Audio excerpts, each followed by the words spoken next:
Hello friends, welcome to our channel. ഇന്ന് ഞാൻ നിങ്ങൾക്ക് മുന്നിലെത്തിയിരിക്കുന്നത് +2 അക്കൗണ്ടൻസിയിൽ പബ്ലിക് എക്സാമിന് ഉറപ്പായും ചോദിക്കാവുന്ന റീവാല്യൂഷൻ അക്കൗണ്ട് എങ്ങനെ പ്രിപ്പയർ ചെയ്യാം എന്നതിനെ കുറിച്ചാണ്. +2 അക്കൗണ്ടൻസിയിൽ ഏറ്റവും കൂടുതൽ വെയിറ്റേജ് ഉള്ളതും വളരെ ഇമ്പോർട്ടന്റ് ആയിട്ടുള്ള ഒരു ചാപ്റ്ററാണ് അഡ്മിഷൻ ഓഫ് എ പാർട്ട്ണർ. ഇതിൽ 100% ഉറപ്പായും പബ്ലിക് എക്സാമിന് പ്രതീക്ഷിക്കാവുന്ന ഒരു ടോപ്പിക്കാണ് റീവാല്യൂഷൻ അക്കൗണ്ട്. എക്സാമുകൾക്കായി പ്രിപ്പയർ ചെയ്യുന്ന കുട്ടികൾക്ക് ഈ വീഡിയോ വളരെ യൂസ്ഫുൾ ആയിരിക്കും. എത്ര സിമ്പിൾ ആയിട്ട് നമുക്കിത് ചെയ്യാമെന്ന് നോക്കാം. നമുക്ക് ക്വസ്റ്റ്യനിലേക്ക് കടക്കാം. Ajith and Balu are equal partners of a textile shop. Their financial position as on 31/3/2019 was as follows. ഇതിൽ എന്താണെന്ന് പറയുന്നത് വെച്ചാൽ അജിത്തും ബാലുവും ഒരു ടെക്സ്റ്റൈൽ ഷോപ്പിന്റെ ഈക്വൽ പാർട്ട്നേഴ്സ് ആണ്. അവരുടെ 31/3/2019 വരെയുള്ള ഫിനാൻഷ്യൽ പൊസിഷൻ ആണ് ഇവിടെ ബാലൻസ് ഷീറ്റ് ആയിട്ട് കൊടുത്തിരിക്കുന്നത്. ബാലൻസ് ഷീറ്റ് നമുക്ക് പിന്നീട് നോക്കാം. ആദ്യം അഡ്ജസ്റ്റ്മെന്റ്സ് നോക്കാം.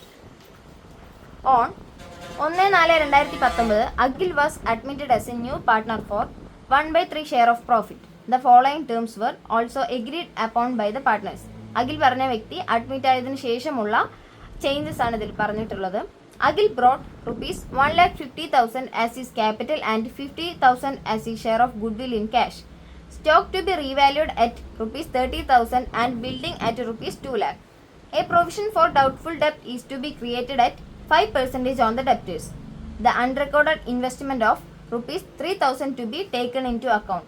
Prepare revaluation account, partners capital account and the balance sheet after admission of the new partner.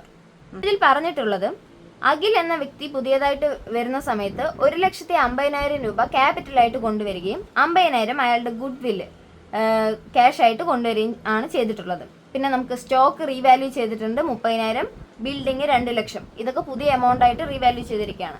A provision for doubtful ഡെപ്റ്റ് ഈസ് ടു ബി ക്രിയേറ്റഡ് 5%.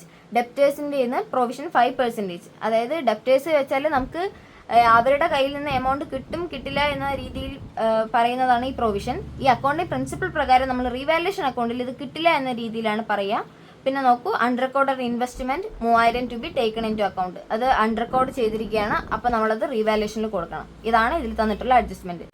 നമുക്ക് റീവാല്യൂഷൻ അക്കൗണ്ട് പ്രിപ്പയർ ചെയ്യാം. അതിനു മുമ്പ് എന്താണ് റീവാല്യൂഷൻ അക്കൗണ്ട് എന്ന് നമുക്കറിയണം.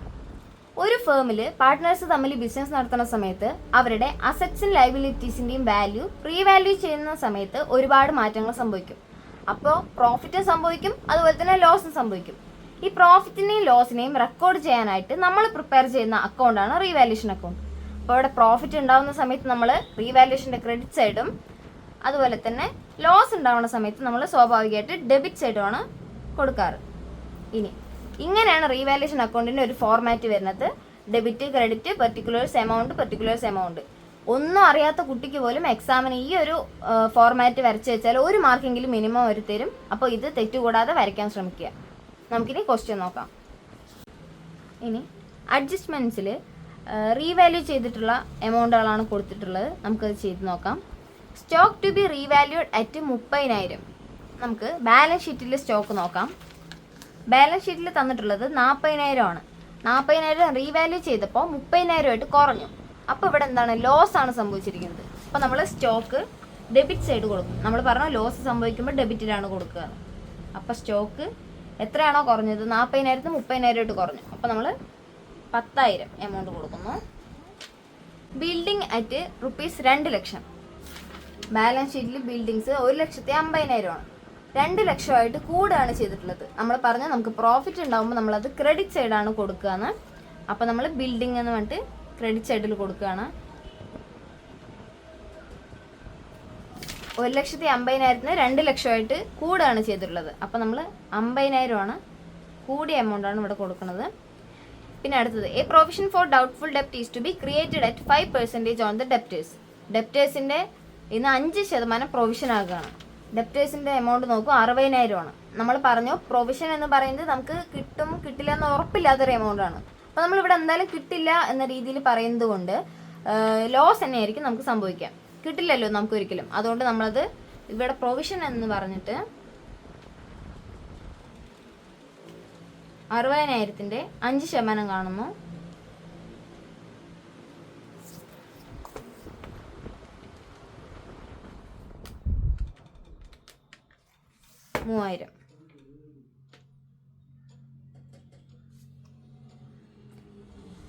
The unrecorded investment of 3000 to be taken in to account.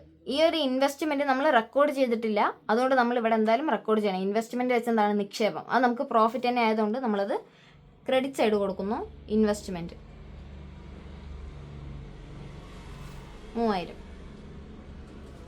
ഇത്രയേ ഉള്ളൂ revaluation അക്കൗണ്ടിൽ നമ്മൾ ക്വസ്റ്റ്യനിൽ തന്നിട്ടുള്ള അഡ്ജസ്റ്റ്മെൻറ്റ് എഴുതുന്ന സമയത്ത്. ഇനി നമുക്കിത് ബാലൻസ് ചെയ്യാം. ക്രെഡിറ്റ് സൈഡ് തന്നെ ആയിരിക്കും കൂടുതൽ, 53,000 വരും. ഇത് 13,000 ആയിരിക്കും. അപ്പോൾ നമുക്ക് 53,000 നിന്ന് ഈ ഒരു 13,000 മൈനസ് ചെയ്യാം. 40,000.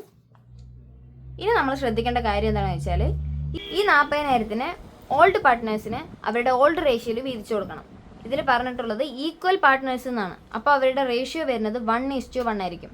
അപ്പോൾ നമുക്ക് 40,000-ന് 1:1 അജിത്തിനും ബാലുവിനും കൊടുക്കണം. അപ്പോൾ നമ്മളിവിടെ കൊടുക്കുക ക്യാപിറ്റൽ അജിത്തിന് 40,000 ഇൻറ്റു 1/2 20,000.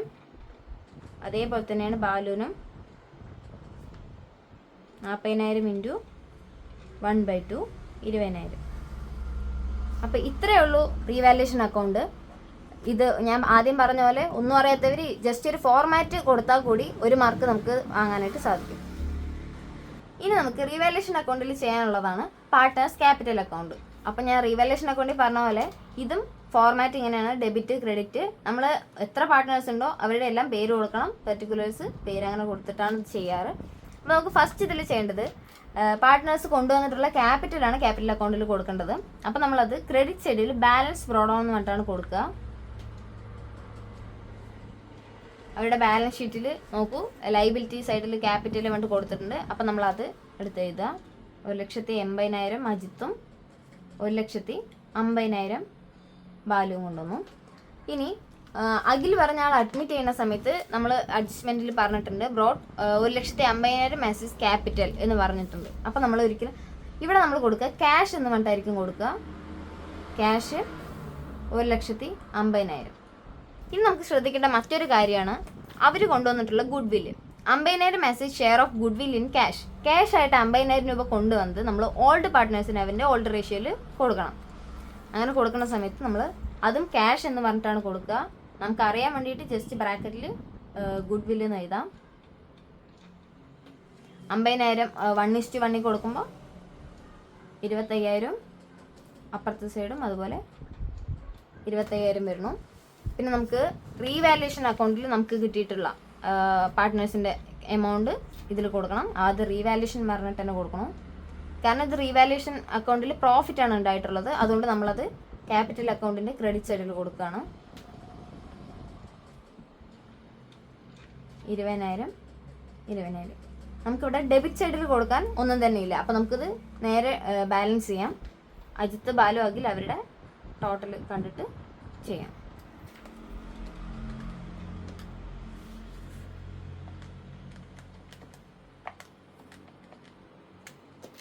2,25,000 അജിത്തിന് വരും.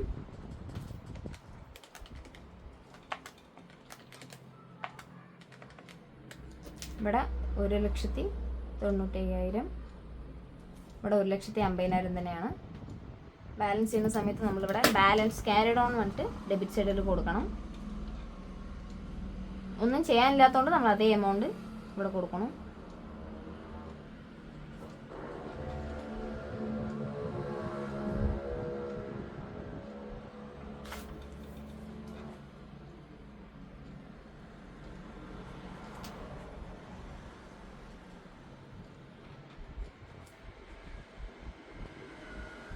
ക്യാപിറ്റൽ അക്കൗണ്ടാണ് ശരിക്കും മറ്റ് നമ്മൾ വരയ്ക്കുന്നതിനേക്കാളും കുറച്ചും കൂടി എളുപ്പമായിട്ടുള്ളത്.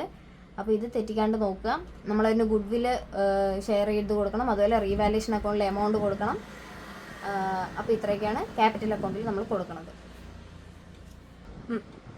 ഇനി നമുക്ക് ചെയ്യാനുള്ളതാണ് ബാലൻസ് ഷീറ്റ്. ബാലൻസ് ഷീറ്റും വളരെ സിമ്പിളായിട്ട് തന്നെയാണ് ചെയ്യണത്. ക്വസ്റ്റ്യനിൽ തന്നിട്ടുള്ള ഈ ബാലൻസ് ഷീറ്റ് അതേപോലെ നമ്മൾ കൊടുക്കും. പക്ഷെ നമ്മളിവിടെ അഡ്ജസ്റ്റ്മെൻറ്റ്സിൽ റീവാല്യൂ ചെയ്തിട്ടുള്ള എമൗണ്ട് കൂടുതൽ കുറവ് അതൊക്കെ നമ്മൾ പുതിയ ബാലൻസ് ഷീറ്റിൽ കറക്റ്റായിട്ട് കൊടുക്കണം. അപ്പോൾ നമുക്ക് ഫസ്റ്റ് കൊടുക്കാം ക്യാഷ് അറ്റ് ബാങ്ക് ഈ 50,000 നമുക്ക് അതുപോലെ കൊടുക്കാൻ പറ്റില്ല. കാരണം ഇത് ഓൾഡ് പാർട്ട്നേഴ്സിൻ്റെ ബാലൻസ് ഷീറ്റ് ആയതുകൊണ്ട് അവരുടെ എമൗണ്ടാണ് ഇതിൽ 50,000 കൊടുത്തിട്ടുള്ളത്. നമുക്കാണെങ്കിൽ പുതിയ ആൾ അഡ്മിറ്റ് ചെയ്തു, അപ്പോൾ ആൾ കൊണ്ടുവന്നിട്ടുള്ള ക്യാപിറ്റലും കൊടുക്കണം, അതുപോലെ തന്നെ ഗുഡ് വില്ലും കൊടുക്കണം. അപ്പോൾ നമ്മൾ അവരുടെ 50,000 കൂടെ പ്ലസ് 1,50,000 ചെയ്യണം, പ്ലസ് 50,000, ടോട്ടല് 2,50,000 നമ്മൾ ക്യാഷ് അറ്റ് ബാങ്ക് ആയിട്ട് കൊടുക്കുന്നത്. പിന്നെ നമുക്ക് നോക്കാം ഡെപ്റ്റേഴ്സിലാണെങ്കിൽ നമ്മൾ പ്രൊവിഷൻ ചെയ്തിട്ടുണ്ട്, അപ്പോൾ നമുക്ക് ലെസ് പ്രൊവിഷൻ കൊടുക്കണം. കാരണം നമുക്ക് റീവാലുവേഷനിൽ നമുക്ക് ലോസ് ആണ് സംഭവിച്ചിരിക്കുന്നത്. പ്രൊവിഷൻ നമ്മൾ അപ്പോൾ ലെസ് ചെയ്യേണ്ടത്. ഡെപ്റ്റേഴ്സ് 60,000 ഇതിനകത്ത് തന്നെയാണ് കൊടുക്കുന്നത്. അത് കഴിഞ്ഞിട്ട് ലെസ് പ്രൊവിഷൻ എന്ന് പറഞ്ഞിട്ട് കൊടുക്കാം 3,000. അപ്പോൾ 60,000 3,000 പോയി വെച്ചാൽ 57,000 ആയിട്ട് കൊടുക്കണം. പിന്നെ ക്വസ്റ്റ്യനിൽ നോക്കൂ, സ്റ്റോക്ക് 40,000 ആണ്. അത് റീവാല്യൂ ചെയ്തപ്പോൾ എമൗണ്ട് 30,000 ആയി. അപ്പോൾ അത് ഇതിൽ തന്നെ ഉള്ളതുകൊണ്ട് നമ്മൾ സ്റ്റോക്ക് 30,000 കൊടുക്കണം. അടുത്തത് ബിൽഡിങ് 1,50,000, അതും റീവാല്യൂ ആയപ്പോൾ 2,00,000 ആയിട്ട് കൂടി. അപ്പോൾ നമ്മൾ ബിൽഡിങ് 2,00,000 കൊടുക്കണം.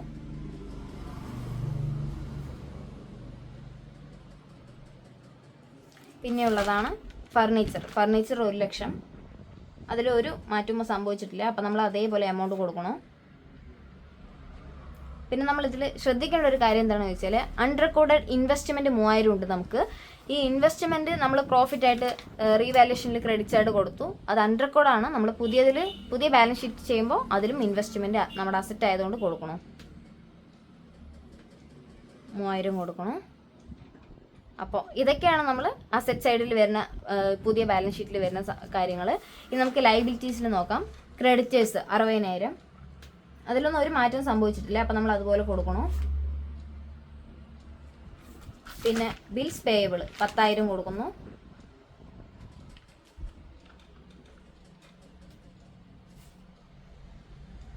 പിന്നെ പാർട്ട്നേഴ്സിൻ്റെ ക്യാപിറ്റൽ പുതിയ ബാലൻസ് ഷീറ്റ് ആയതുകൊണ്ട് നമ്മൾ 3 പേരിൻ്റെയും പുതിയ ക്യാപിറ്റൽ കൊടുക്കണം. അപ്പോൾ ഫസ്റ്റ് അജിത്തിൻ്റെയാണ് 2,25,000.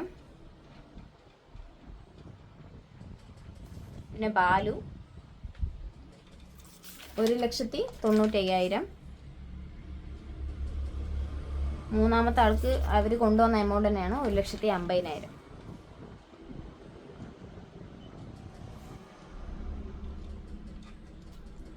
ഇത് നമുക്ക് ബാലൻസ് ചെയ്യുമ്പോൾ കിട്ടുന്നത് 6,40,000 ആണ്. അതേപോലെ തന്നെയാണ് ഈ സൈഡും 6,40,000.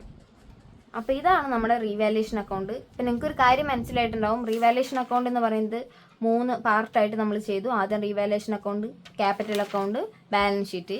അപ്പോൾ നമ്മൾ കറക്റ്റ് ചെയ്യുന്ന സമയത്ത് ഒന്നുപോലും വിടാണ്ട് വൃത്തിയായിട്ട് ചെയ്യുകയാണെങ്കിൽ നമുക്ക് 8 മാർക്ക് വരെ ഈ ഒരു ക്വസ്റ്റ്യനിൽ നിന്നും ഉറപ്പായിട്ടും കിട്ടുന്നതായിരിക്കും. 8 മാർക്കിന് ഉറപ്പായിട്ടും ചോദിക്കുന്ന ഒരു ക്വസ്റ്റ്യനാണ് റീവാലുവേഷൻ അക്കൗണ്ട്. അപ്പോൾ ഇതെല്ലാവരും വൃത്തിയായിട്ട് നോക്കിയിട്ട് പോവുക. എഴുതുന്ന കുട്ടികൾക്ക് ഈ ഒരു വീഡിയോ വളരെ യൂസ്ഫുൾ ആവുന്നതായിരിക്കും. ഇമ്പോർട്ടൻറ്റ് ക്വസ്റ്റ്യൻസുമായിട്ട് നമുക്ക് അടുത്ത വീഡിയോയിൽ കാണാം. ഈ വീഡിയോ ഇഷ്ടപ്പെട്ടെങ്കിൽ ലൈക്ക് ചെയ്യുക, ഷെയർ ചെയ്യുക, സബ്സ്ക്രൈബ് ചെയ്യുക. താങ്ക്